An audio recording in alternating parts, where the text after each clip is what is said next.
Ay, hello mga kaibigan ko dyan. Ayan, ma-slice meat tayo dyan para sa ating hapunan and then roll natin siya sa mga gulay. So guys, naganda nga pala ako ng enoki ka na? Enoki at saka carrots at saka yung nilagang spinach. So yan guys, ang pinaka-main ingredients natin para sa ating ilalagay na ngayong main dish. Diba yan guys? Ayan.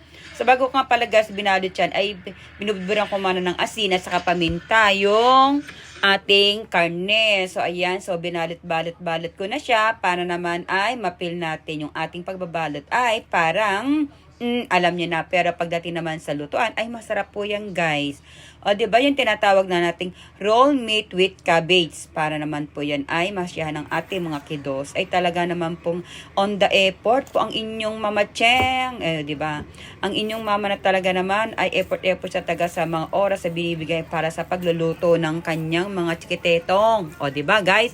Yan lang guys, kasi nga dahil nga wala tayong maisip na yung ulam, ay nakakita tayo ng karning naka-stack sa loob ng rep natin at saka yung gulay na meron siyang pwedeng gawin nating i-roll na ganyan. O diba guys, on the go na yan guys. I hope na magustuhan nila yan.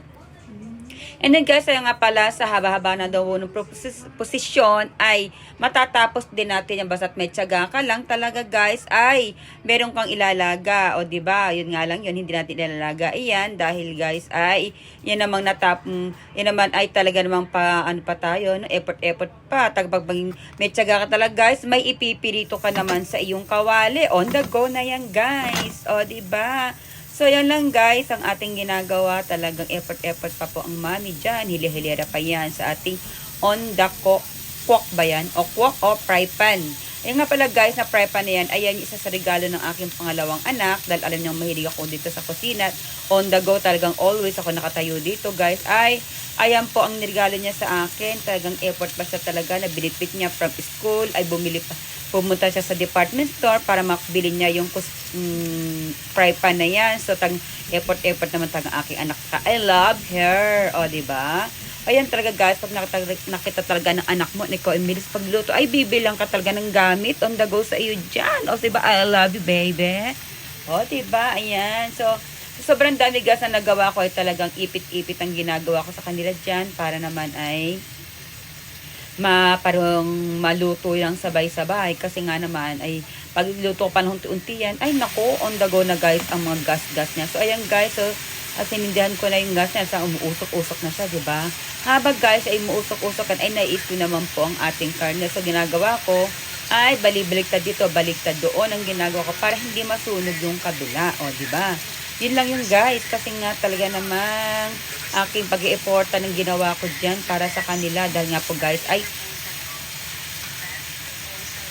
maano ang ating kawali ay bago. Ayan, kita nyo guys, nasunog na siya. Kailangan natin talaga siya ibibiling-biling para dyan sa ating ginagawa guys. Ganyan talaga tayo.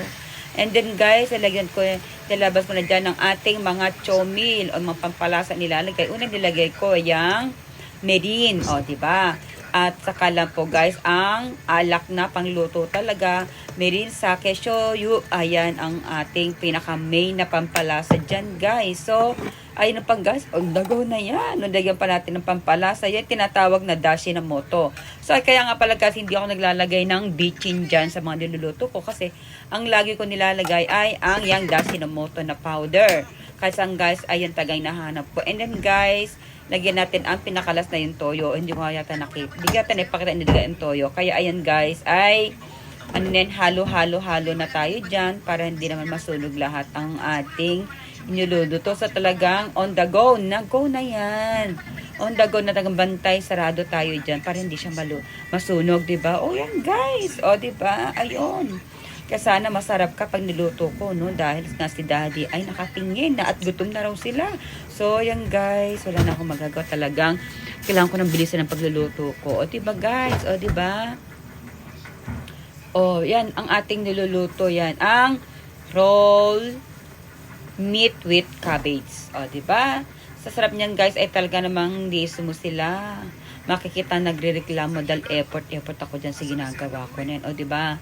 At siya nga pala guys, habang ako nagluluto dyan, ay nililinisan ko naman ang pinaggamitan ko rito sa aking hugas pinggan para naman ay paglatapos ang aking pagluluto, ay wala na akong makikita na nakalagay na tambak effort pa dyan. O, diba guys? Yun lang yun.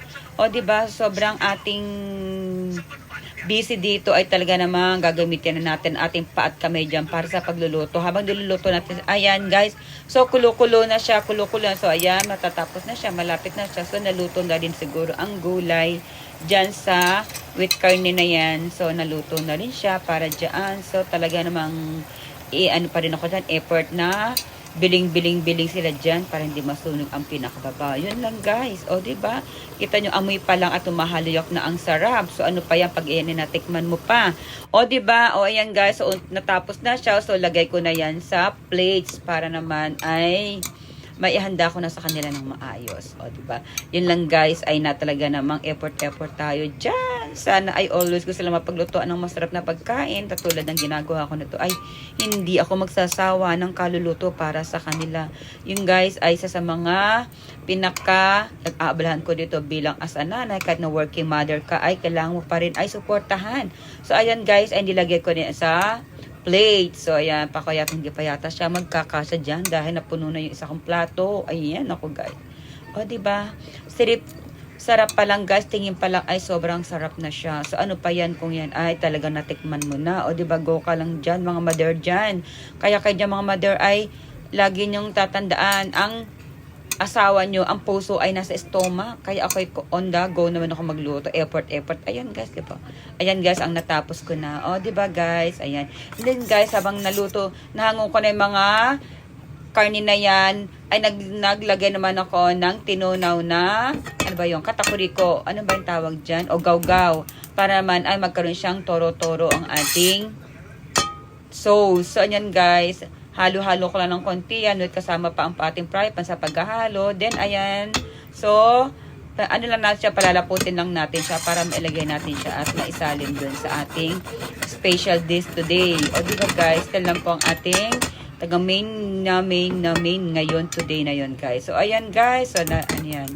So, ayan, pagkatapos niyan guys, ay pakulang ko pa siya ng kaunti para naman ay ano siya, yung parang toro-toro. Ayan, para siyang, yung toro-toro na rin yan. Kasi ko lang masabi sa Tagalog yan. Ano yan?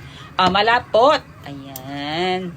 So, yun guys, malapot ng ating sauce. Ayan, kita nyo agad sa kabilang kaliwa naman, ay meron akong pinakupakulong tubig. Dahil na yung gagawin kong soup nila para sa gabi. O, diba, pinatay ko na yung apoy. So, hanggang inaano ko na lang yan, lapot-lapot ko na lang. So, ayan guys. O, diba? On the go pa rin ako dyan. Dahil di pa ko na siya sa kanyang ay binili ko ulit ang karne dyan. Ayan. Dilay ko ulit ang karne para naman guys ay doon na siya lumasa. Dyan ko din siya halo-halo, ikot-ikot para makuha na yung kanyang lasa. So, ayan guys. Ay, after nyan ay sinalin ko ulit dyan sa isang malinis na plato para naman ay makuha nila yung sabaw. O, ayan. O, di ba nakita nyo yung loob nyan guys?